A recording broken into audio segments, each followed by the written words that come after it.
الحمدللہ رب العالمین والصلاة والسلام علی رسولہ الکریم۔ جی ہاں، مظلوم کو فریاد کا حق حاصل ہے۔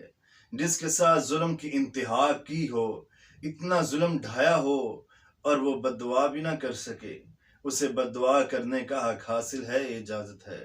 اگر اس پہ ظلم ہوا، اگر وہ صبر کر لے تو اس کے لیے بہتر ہے۔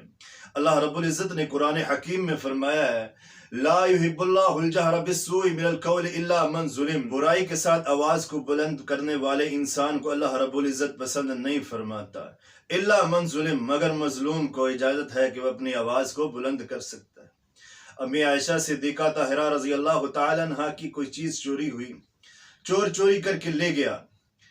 حضرت عائشہ صدیقہ طاہرہ رضی اللہ تعالی عنہ نے دعا والے ہاتھ اٹھائے۔ آپ صلی اللہ علیہ وسلم نے فرمایا، عائشہ کیوں اس کا بوجھ ہلکا کر؟ آج یہاں کیا نہیں ہو رہا؟ جادو ٹونے کے ذریعے سے لوگوں کے گھروں کو ختم کر دیا جاتا ہے، بوڑھے ماں باپ سے ان کے لگتے جگر جواں بیٹوں کو جدا کر دیا جاتا ہے، مار دیا جاتا ہے، قتل کر دیا جاتا ہے، جادو کے ذریعے اور ذرائع کے ساتھ انہیں ختم کر دیا جاتا ہے۔ ماں باپ سے ان کے ننھے منھے پھول بیٹے بیٹیوں کو چھین لیا جاتا ہے، جادو کے ذریعے سے مار دیا جاتا ہے، اور اپنے گھروں کو محلات بنانے کی کوشش کرتے ہیں، دوسرے کے گھروں کو قبرستان اور کھنڈرات میں تبدیل کرنے کی کوشش کرتے ہیں۔ کیا نہیں ظلم ڈھائے جاتے؟ جب کوئی مظلوم بے یار و مددگار جب اپنی ہاتھوں کو اٹھاتا ہے، اپنی جھولی کو جب آسمان والے کے آگے پھیلاتا ہے اور فریاد رکھتا ہے، اپنی آہ ڈالتا ہے، مظلوم کی آہ بھی اللہ رب العزت کے عرش کو جا کے ہلا دیتی ہے۔ تو جب یہ لب ہلاتا ہے، اپنا دکھ اللہ رب العزت کے سامنے رکھتا ہے، تو پھر کہتے ہیں کہ بھائی بد دعا نہ کرو۔ آپ صلی اللہ علیہ وسلم کے پاس ایک شخص آیا، آ کر کے کہنے لگا، اللہ کے نبی میرا پڑوسی ہے، مجھے بڑا تنگ کرتا ہے، میری زندگی اجیرن کر دی ہے، میری دنیا جہنم بنا کر کے رکھ دی۔ حالانکہ یہ ہوتا ہے رسول اللہ صلی اللہ علیہ وسلم کی حدیث ہے، المسلم من سلم المسلمون من لسانہ و یدہ، کہ مسلمان وہ ہے کہ جس کے ہاتھ سے زبان سے دوسرا مسلمان محفوظ ہو۔ آپ صلی اللہ علیہ وسلم نے فرمایا، میرے صحابی ایسا کر، اپنے گھر کا سارا ساز و سامان اٹھا اور باہر لا کے رکھ دے۔ اس صحابی نے ایسا ہی کیا، اپنے گھر کا سارا ساز و سامان اٹھایا اور باہر لا کے رکھ دیا۔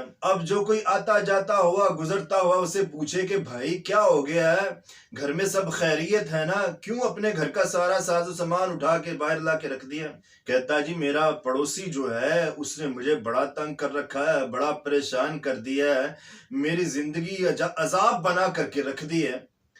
تو وہ گزرنے والا کہتا، اچھا اللہ کا غضب ہو ایسے پڑوسی پہ، ایسے برے انسان پہ جس نے تیری زندگی خراب اور برباد کر کے رکھی ہوئی ہے۔ پھر کوئی اور گزرتا، وہ پوچھتا کہ بھائی کیا ہوا ہے، گھر میں سارے معاملات ٹھیک ہے نا، کیوں اپنا ساز و سامان اٹھا کے اور باہر آ کے رستے میں بیٹھے ہوئے؟ بتاتا کہ بھائی میرا پڑوسی مجھے بڑا تنگ کیا ہوا ہے، میری دنیا اس نے عذاب بنا دی ہے۔ گزرنے والا کہتا اچھا اللہ کی مار پڑے اسے، غضب ہو اس پہ اللہ کا، تباہ و برباد ہو، نیست و نابود ہو، اتنا برا پڑوسی تجھے ملا ہے؟